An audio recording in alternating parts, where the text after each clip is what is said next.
أعوذ بالله من الشيطان الرجيم بسم الله الرحمن الرحیم۔ شروع اس پروردگار کے نام سے جو بڑا مہربان نہایت رحم کرنے والا ہے۔ تمام ناظرین کو میری طرف سے السلام علیکم ورحمۃ اللہ وبرکاتہ۔ اس سے پہلے کہ ویڈیو شروع کی جائے تمام دیکھنے اور سننے والوں سے گزارش ہے کہ ایک بار درود پاک پڑھ لیں۔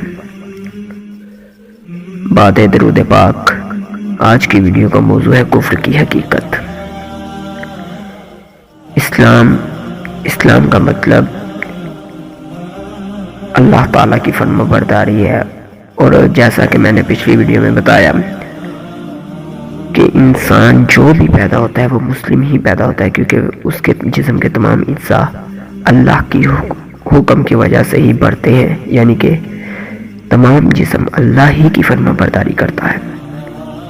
لیکن بالغ ہونے کے بعد وہ اپنی عقل سے اگر اپنے حقیقی مالک کو پہچان لے تو اس کا اسلام مکمل ہو جاتا ہے۔ اس کے مقابلے میں دوسرا انسان وہ ہوتا ہے جو مسلم پیدا ہوا اور اپنی زندگی پر بے جان بوجھے مسلم ہی رہا، کیونکہ اس کے تمام اجزاء، اس کا تمام جسم، اس کے پھیپھڑے تمام اللہ ہی کی فرما برداری کرتے ہیں، مگر اپنے علم اور عقل کی قوت سے کام لے کر اس نے خدا کو نہ پہچانا، اور اپنے اختیار کی حد میں اس نے خدا کی اطاعت کرنے سے انکار کر دیا۔ یہ شخص کافر ہے۔ کفر کے اصل معنی چھپا اور پردہ ڈالنے کے ہیں۔ ایسے شخص کو کافر اس لیے کہا جاتا ہے اس نے اپنی فطرت پر نادانی کا پردہ ڈال رکھا ہے، کیونکہ وہ جانتا ہے کہ اس کا پیدا کرنے والا اور کوئی نہیں، اس کا خالق و مالک صرف اللہ تعالیٰ ہے۔ وہ اسلام کی فطرت پر پیدا ہوا، اس کا سارا جسم اور جسم کا ہر حصہ اسلام کی فطرت پر ہی کام کر رہا ہے۔ اس کے گرد و پیش ساری دنیا اسلام پر ہی چل رہی ہے، مگر اس کی عقل پر پردہ پڑ گیا ہے۔ تمام دنیا کی اور خود اپنی فطرت اس سے چھپ گئی ہے، اور وہ اس کے خلاف سوچتا ہے، اس کے خلاف چلنے کی کوشش کرتا ہے۔ اب تم سمجھ سکتے ہو کہ جو شخص کافر ہوتا ہے وہ کتنی بڑی گمراہی میں مبتلا ہے۔ کفر کے نقصانات کیا ہیں؟ کفر ایک جہالت، بلکہ کفر خود ہی ایک جہالت ہے۔ اس سے بڑھ کر اور کیا جہالت ہو سکتی ہے کہ انسان خدا سے ناواقف ہو، یعنی کہ وہ اپنے پیدا کرنے والے سے ہی ناواقف ہو۔ اس سے بڑی گمراہی کیا ہو سکتی ہے؟ ایک شخص کائنات کے اتنے بڑے کارخانے کا رات دن چلانے والا دیکھتا ہے، مگر نہیں جانتا کہ اس کارخانے کو بنانے اور چلانے والا کون ہے۔ وہ کون کاریگر ہے جس نے کوئلے، لوہے اور مٹی سے انسان جیسی لاجواب مخلوق کو پیدا کر دیا۔ ایک شخص دنیا کے ہر طرف ایسی چیزیں اور ایسے کام دیکھتا ہے جس میں بے نیاز انجینئرنگ، ریاضی دان، کیمیائی دان اور سارے دانیاؤں کے کمالات نظر آتے ہیں، مگر وہ نہیں جانتا کہ وہ علم اور حکمت اور دانش والی ہستی کون سی ہے جس نے کائنات کے یہ سارے کام انجام دیے ہیں۔ سوچو اور غور کرو، ایسے شخص کے لیے صحیح علم کے دروازے کیسے کھل سکتے ہیں جس کو علم کا پہلا سرا ہی نامعلوم ہو؟ وہ کتنا ہی غور کر لے، کتنی ہی تلاش اور تجسس میں گم ہو جائے، لیکن وہ سیدھے راستے کا علم کبھی حاصل نہیں کر سکتا، کیونکہ اس نے شروعات ہی کفر یعنی جہالت اور اندھیرے سے کی ہے۔ آخر میں بھی وہ اندھیرے کے سوا کچھ نہ دیکھ پائے گا۔ کفر ایک ظلم ہے، بلکہ سب سے بڑا ظلم کفر ہی ہے۔ جس پروردگار نے ہم کو بنایا، ہم اسی کو ہی نہ مانیں، اسی کی ہی عبادت نہ کریں، اس سے بڑا ظلم کیا ہو سکتا ہے؟ تم جانتے ہو کہ ظلم کسے کہتے ہیں؟ ظلم یہ ہے کہ کسی چیز سے اس کی طبیعت اور فطرت کے خلاف زبردستی کام لیا جائے۔ ہم کو معلوم ہے کہ دنیا میں جتنی چیزیں ہیں سب اللہ تعالیٰ کی ہی تابع ہیں۔ ان کی فطرت ہی اسلام یعنی قانونی خداوند کی اطاعت ہے۔ خود انسان کا پورا جسم، اس کا ہر حصہ اپنی فطرت پر پیدا ہوا، اور خدا نے ان چیزوں پر انسان کو حکومت کرنے کا تھوڑا سا اختیار تو ضرور دیا ہے، مگر ہر چیز کی فطرت یہ چاہتی ہے کہ اس سے خدا کی مرضی کے مطابق کام لیا جائے، لیکن جو شخص کفر کرتا ہے وہ ان سب چیزوں سے اس کی فطرت کے خلاف کام لیتا ہے۔ وہ اپنے دل میں دوسروں کی بزرگی اور محبت اور خوف کے بت بٹھا لیتا ہے، حالانکہ دل کی فطرت یہ چاہتی ہے کہ اس میں خدا کی بزرگی اور محبت اور خوف ہو۔ وہ اپنے تمام اعضاء سے اور اس دنیا کی ان سب چیزوں سے جو اس کے اختیار میں ہے خدا کی مرضی کے خلاف کام لیتا ہے، حالانکہ ہر چیز کی طبیعت یہ چاہتی ہے کہ اس سے قانون خداوند کے مطابق ہی کام لیا جائے۔ بتائیں ایسے شخص سے بڑھ کر اور کون ظالم ہوگا جو اپنی زندگی میں ہر وقت ہر چیز پر حتیٰ کہ خود اپنے وجود پر ظلم کرتا ہے۔ کفر صرف ظلم ہی نہیں، بغاوت اور ناشکری اور نمک حرامی بھی ہے۔ ذرا غور کریں انسان کے پاس خود اپنا کیا چیز ہے؟ اپنے دماغ کو اس نے پیدا کیا ہے یا خدا نے؟ اپنے دل، اپنی آنکھ، اپنی زبان، اپنے ہاتھ، اپنے پاؤں، اپنے تمام اجزاء کو خود خالق ہے یا خدا ہے؟ اس کے گرد پیش جتنی چیزیں ان کو پیدا کرنے والا خود انسان ہے یا خدا ہے؟ ان سب چیزوں کو انسان کے لیے مفید اور کارآمد بنایا کس نے بنایا؟ وہ ہستی صرف اور صرف اللہ تعالیٰ ہے، نہ کہ کسی انسان نے۔ تو کہو یہ سب چیزیں خدا کی ہیں، خدا ہی نے ان کو پیدا کیا اور خدا ہی ان کا مالک ہے، اور خدا ہی کی بخشش ہے کہ یہ انسان کو حاصل ہوئی ہے۔ جب اصل حقیقت یہ ہے تو اس سے بڑا باغی کون ہوگا جو خدا کے دیے ہوئے دماغ سے خدا ہی کے خلاف سوچنے کی خدمت لے، خدا کے بخشے ہوئے دل میں خدا ہی کے خلاف خیالات رکھیں۔ خدا نے جو آنکھیں، جو زبان، جو ہاتھ پاؤں اور جو دوسری چیزوں کو عطا کیا ہے، اس کو خدا ہی کی پسند اور اس کی مرضی کے خلاف استعمال کریں۔ اگر کوئی ملازم اپنے آقا کا نمک کھا کر اس سے بے وفائی کرتا ہے تو تم اس کو نمک حرام کہتے ہو۔ اگر کوئی سرکاری آفیسر حکومت کے دیے ہوئے اختیارات کو خود حکومت ہی کے خلاف استعمال کرتا ہے تو اسے باغی کہتے ہیں۔ اگر کوئی اپنے موسم سے دغا کرتا ہے تو تم اسے احسان فراموش کہتے ہو۔ لیکن انسان کا مقابلے میں انسان کی نمک حرامی گرداری، احسان فراموشی کی کیا حقیقت ہے؟ انسان کو کہاں سے رزق دیتا ہے؟ وہ خدا کا دیا ہوا رزق ہی تو ہے۔ حکومت اپنے ملازموں کو جو اختیار دیتی ہے وہ کہاں سے آئے ہیں؟ خدا ہی نے تو ان کو فرما روا کی طاقت دی ہے۔ کوئی احسان کرنے والا دوسرے شخص پر کہاں سے احسان کرتا ہے؟ سب کچھ خدا ہی کا تو بخشا ہوا ہے۔ انسان پر سب سے بڑا حق اس کے ماں اور باپ کا ہے، مگر ماں اور باپ کے دل میں اولاد کے لیے محبت کس نے پیدا کی؟ ماں کے سینے میں دودھ کس نے اتارا؟ باپ کے دل میں یہ بات کس نے ڈالی کہ اپنے گاڑی یعنی پسینے کی کمائی گوشت اس کے ایک بیکار لوتھڑے پر خوشی خوشی لوٹائے دے اور اس کی پرورش کرے اور اس کی تعلیم و تربیت، اپنے وقت، اپنی دولت، اپنی آسائش سب کچھ قربان کر دے اس اولاد کے لیے جو اللہ تعالیٰ نے اس کو دی؟ اس کے دل میں محبت کس نے پیدا کی؟ اب بتائیں جو خدا انسان کا اصل محسن ہے یعنی اصل بادشاہ ہے، سب سے بڑا پروردگار ہے، اگر اسی کے ساتھ انسان کفر کرے، اس کو خدا نہ مانے، اس کی بندگی سے انکار کرے، اس کی اطاعت سے منہ موڑے تو کیسی سخت بغاوت ہے، کتنی بڑی احسان فراموشی اور نمک حرامی ہے۔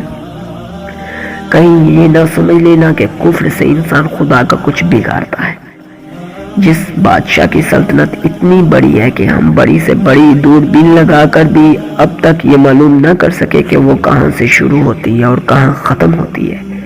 جس بادشاہ کی طاقت اتنی زبردست ہے کہ ہماری زمین اور سورج، مریخ ایسے ہی کروڑوں سیارے اس کے اشارے پر موجود ہیں۔ جس بادشاہ کی دولت ایسی بے پناہ ہے کہ ساری کائنات میں جو کچھ ہے اسی کا ہے، اس میں کوئی حصے دار نہیں۔ جو بادشاہ ایسی بے نیازی رکھتا ہو، سب اس کے محتاج ہیں۔ بھلا انسان کی کیا ہستی کہ اس کے ماننے اور نہ ماننے سے ایسے بادشاہ کو کوئی نقصان ہو؟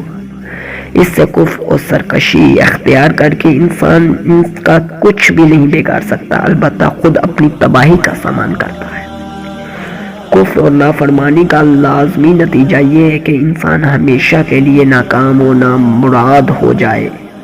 ایسے شخص کو علم سیدھا راستہ کبھی نہ مل سکتا ہے، کیونکہ جو علم خود اپنے خالق کو نہ جاننے وہ کس چیز کو صحیح جان سکتا ہے۔ اس کی عقل ہمیشہ ٹھیک راستے پر چلے گی، کیونکہ جو خود اپنے بنائے ہوئے کو پہچان لے گا وہ کبھی بھی کسی گمراہی کے راستے پر نہ چلے گا۔ اس کے برعکس جو اپنے بنانے والے کو پہچاننے میں غلطی کرے گا وہ کس چیز کو صحیح سمجھ سکتا ہے۔ وہ اپنی زندگی کے سارے معاملات میں ٹھوکروں پر ٹھوکریں کھائے گا۔ اس کے اخلاق خراب ہوں گے، اس کا تمدن خراب ہوگا، اس کی معاشرت خراب ہوگی، اس کی معاشیت خراب ہوگی، اس کی حکومت اور سیاست خراب ہوگی۔ وہ دنیا میں بدنامی پھیلائے گا، کشت و خون کرے گا، دوسروں کے حقوق چھینے گا، ظلم و ستم کرے گا، خود اپنی زندگی کو اپنے برے خیالات اور اپنی شرارت اور بدعمالی سے اپنے لیے تلخ کر لے گا۔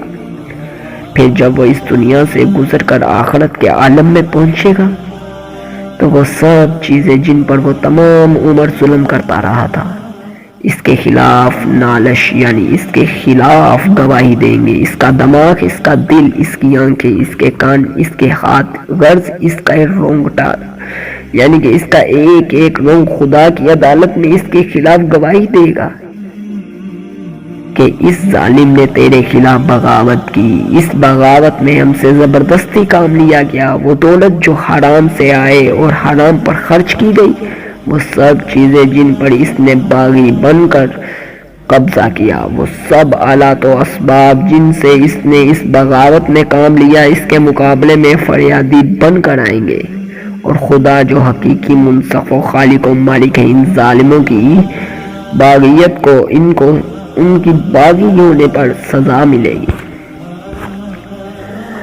اس کے برعکس اسلام یہ ہے کفر کے نقصانات و اب ایک نظر یہ بھی دیکھتے ہیں کہ اسلام کا طریقہ اختیار کرنے میں کیا فائدہ ہے۔ اس جہاں میں ہر طرف خدا کی خدائی کے نشانات پھیلے ہوئے ہیں۔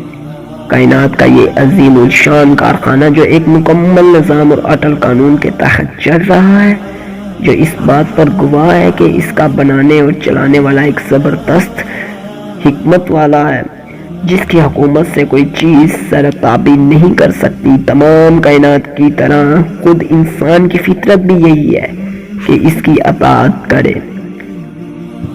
چنانچہ بے سمجھے وہ رات دن اس کی اطاعت کر ہی رہا ہے، کیونکہ اس کے قانون قدرت کی خلاف ورزی کر کے وہ زندہ ہی نہیں رہ سکتا۔ لیکن خدا نے انسان کو علم کی قابلیت، سوچنے اور سمجھنے کی قوت اور نیک و بد کی تمیز دے کر ارادے اور اختیار میں تھوڑی سی آزادی بخش دی ہے۔ اس آزادی میں دراصل انسان کا امتحان ہے، اس کے علم کا امتحان ہے، اس کی عقل کا امتحان، اس کی تمیز کا امتحان اور اس بات کا امتحان ہے کہ جو آزادی عطا کی گئی ہے ان کو وہ کس طرح استعمال کرتا ہے۔ اور اس امتحان میں کوئی ایک طریقہ اختیار کرنے پر مجبور نہیں کیا گیا، کیونکہ مجبور کرنے سے امتحان کا مقصد ہی فوت ہو جاتا ہے۔ تم سمجھ سکتے ہو کہ امتحانات میں سوالات کے پرچے دینے کے بعد اگر تم کو ایک خاص جواب دینے پر مجبور کر دیا جائے تو ایسے امتحان سے کوئی فائدہ نہ ہوگا۔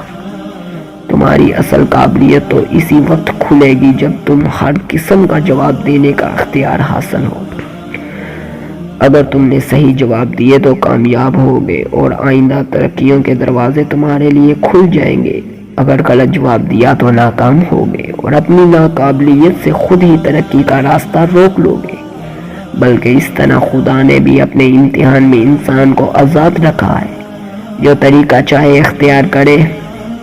اب ایک شخص تو وہ ہے جو اپنے اوپر کائنات کی فطرتوں کو احسان نہیں سمجھتا اور اپنے خالق کی ذات و صفات کو پہچاننے میں غلطی کرتا ہے۔ اختیار کی جو آزادی اسے دی گئی ہے اس سے فائدہ اٹھا کر نافرمانی اور سرکشی کا طریقہ اختیار کرتا ہے۔ یہ شخص علم و عقل، تمیز اور فرض شناسی کے امتحان میں ناکام ہو گیا ہے۔ اس نے خود ثابت کر دیا کہ وہ ہر حیثیت سے اندھی درجے کا آدمی ہے۔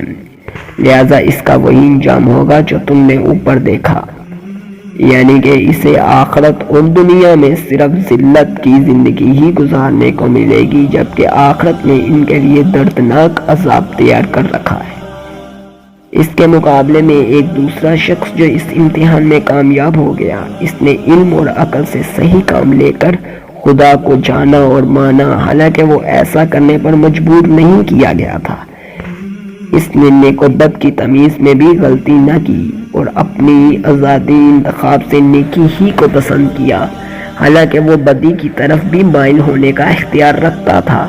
اس نے اپنی فطرت کو سمجھا، اپنے خدا کو پہچانا اور نافرمانی کا اختیار رکھنے کے باوجود خدا کی فرما برداری ہی اختیار کی۔ اس شخص کو امتحان میں اسی وجہ سے تو کامیابی نصیب ہوئی کہ اس نے اپنی عقل سے ٹھیک کام لیا، آنکھوں سے ٹھیک دیکھا، کانوں سے ٹھیک سنا اور دماغ سے ٹھیک رائے قائم کی اور دل سے اس بات کی پیروی کا فیصلہ کیا کہ جو ٹھیک تھی۔ اس نے حق کو پہچان کر یہ بھی ثابت کر دیا کہ وہ حق شناس ہے، حق کے آگے سر جھکا کر یہ بھی دکھایا کہ وہ حق پرست ہے۔ ظاہر ہے جس شخص میں یہ صفات موجود ہوں، اس کو دنیا اور آخرت دونوں میں کامیابی ہونا ہی چاہیے۔ وہ علم اور عمل کے ہر میدان میں صحیح راستہ اختیار کرے گا۔ اس لیے جو شخص ذات خداوند سے واقف ہے اور اس کی صفات کو پہچانتا ہے، وہ دراصل علم کی ابتدا کو بھی جانتا ہے، اس کی انتہا کو بھی۔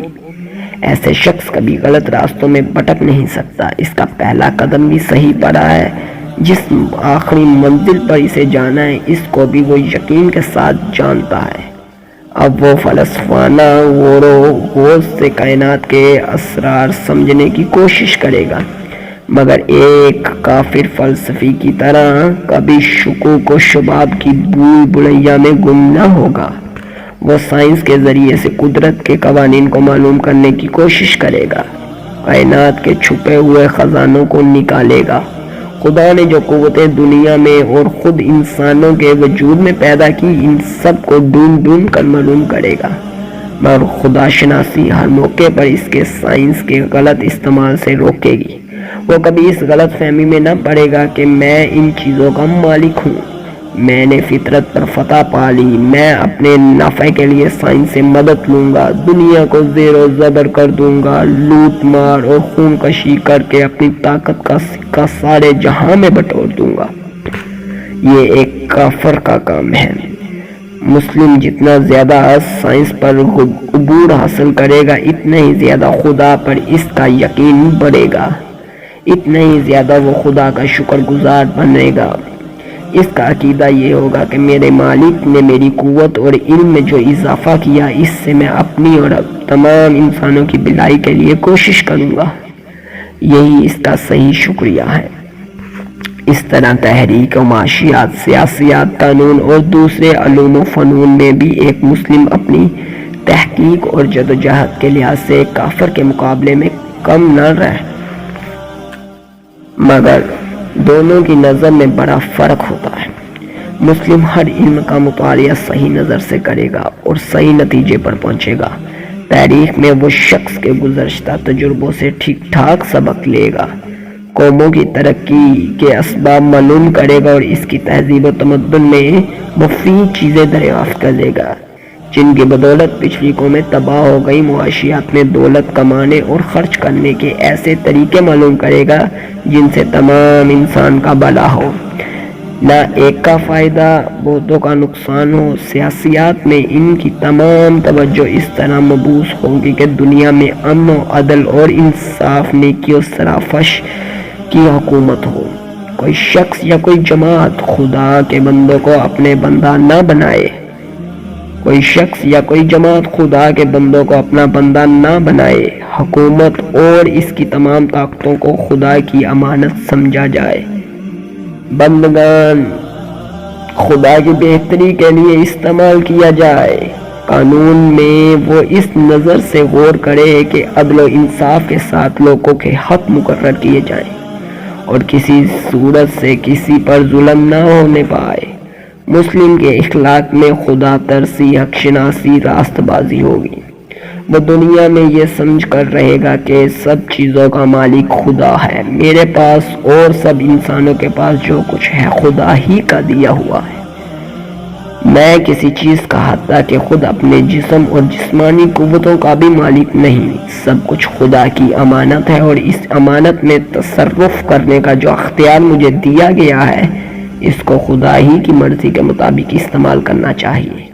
ایک دن خدا مجھ سے اپنی یہ امانت واپس لے گا اور اس وقت مجھے کو ایک ایک چیز کا حساب دینا ہوگا۔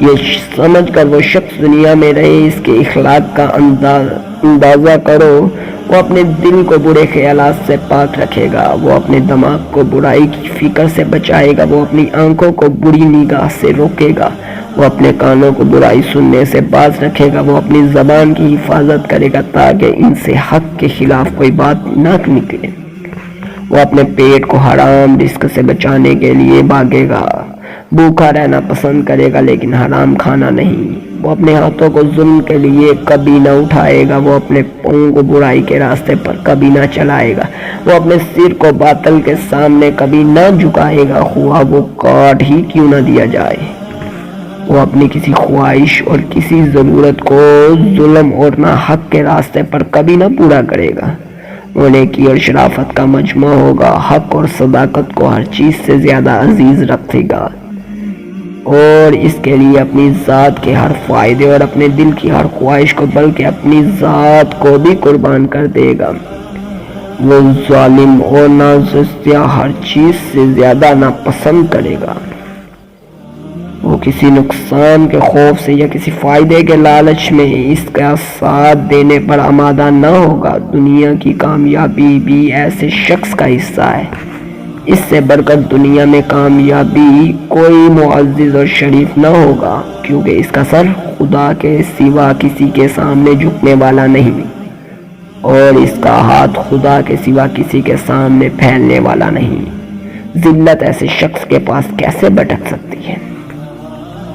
اس سے بڑھ کر دنیا میں کوئی طاقتور بھی نہ ہوگا، کیونکہ اس کے دل میں خدا کے سوا کسی کا خوف نہیں، اس کو خدا کے سوا کسی سے بخشش اور انعام کا لالچ نہیں۔ کوئی ہی طاقت کوئی جو ایسے شخص کو حق اور راستے سے ہٹا سکتی ہے؟ کون سی طاقت ہے جو اس کا ایمان خرید سکتی ہو؟ اس سے بڑھ کر دنیا میں کوئی غنی دولت مند بھی نہ ہوگا، کیونکہ وہ عیش پرست نہیں، خواہشات نفس کا بندہ نہیں، حریص اور لالچی نہیں، وہ اپنی جائز محبت سے جو کماتا ہے محنت سے خرچ کرتا ہے اور محنت سے ہی کماتا ہے، اسی پر قناعت کرتا ہے، اور ناجائز دولت کے ڈھیر بھی اس کے سامنے لگا دیے جائیں تو ان کو حقارت سے ٹھکرا دیتا ہے۔ یہ اطمینان کی دولت ہے جس سے بڑھ کر دولت انسان کے لیے نہیں ہو سکتی۔ اس سے بڑھ کر دنیا میں کوئی محبوب اور ہر دل عزیز بھی نہ ہوگا، کیونکہ وہ ہر شخص کا حق ادا کرے گا، کسی کا حق نہ مارے گا، ہر شخص سے نیکی کرے گا اور کسی کے ساتھ برائی نہ کرے گا، بلکہ ہر شخص کی بھلائی کے لیے کوشش کرے گا اور اس کے بدلے میں اپنے لیے کچھ نہ چاہے گا۔ لوگوں کے دل آپ سے اور آپ کی طرف کھینچیں گے، ہر شخص اس کی عزت اور محبت کرنے پر مجبور ہوگا۔ اس سے بڑھ کر دنیا میں کسی کا اعتبار نہ ہوگا، کیونکہ وہ امانت میں خیانت نہ کرے گا، صداقت سے منہ نہ موڑے گا، وعدے کا سچا اور معاملے کا کھڑا ہوگا، ہر کام میں یہ سمجھ کر ایمانداری برتے گا کہ کوئی دیکھنے والا ہو یا نہ ہو مگر خدا تو سب کچھ دیکھ رہا ہے۔ ایسے شخص کی ساکھ کا کیا پوچھنا، کون ہے جو اس پر بھروسہ نہ کرے گا؟ ایک مسلم کی سیرت کو اچھی طرح سمجھ لو تو تم کو یقین آ جائے گا کہ مسلم کبھی دنیا میں ذلیل اور محکوم اور مغلوب نہ بن کر رہ سکے، وہ ہمیشہ غالب اور حاکم ہی رہے گا، کیونکہ اسلام جو صفات اس میں پیدا کرتا ہے اس پر کوئی قوت غالب نہیں آ سکتی۔ اس طرح دنیا میں عزت اور بزرگی کے ساتھ زندگی بسر کرنے کے بعد جب وہ اپنے خالق اپنے مالک کے سامنے حاضر ہوگا تو اس پر خدا اپنی نعمتوں اور رحمتوں کی بارش کرے گا، رحمتوں اور نعمتوں کی بارش کرے گا، کیونکہ جو امانت اس کے سپرد کی گئی تھی، اس نے پورا حق اس نے ادا کر دیا، اور جس امتحان میں خدا نے اس کو ڈالا تھا اس میں وہ پورے نمبروں کے ساتھ کامیاب ہوا۔ یہ ابدی کامیابی ہے جو دنیا سے لے کر آخر تک مسلسل چلی جا رہی تھی، کہیں اس کا سلسلہ ختم نہیں ہوتا۔ یہ اسلام ہے میرے بھائیوں، یہ اسلام انسان کا فطرتی مذہب ہے۔ یہ کسی قوم اور ملک کے ساتھ خاص نہیں، ہر زمانے اور ہر قوم اور ہر ملک میں جو خودشناس اور حق پسند لوگ گزرے ہیں، ان سب کا یہی مذہب تھا۔ وہ سب مسلم تھے، ہوا ان کی زبان میں اس مذہب کا نام اسلام ہو یا نہ۔ امید ہے ویڈیو اچھی لگی ہوگی۔ اب ملتے ہیں اگلی ویڈیو میں، اپنا خیال رکھیے گا، اللہ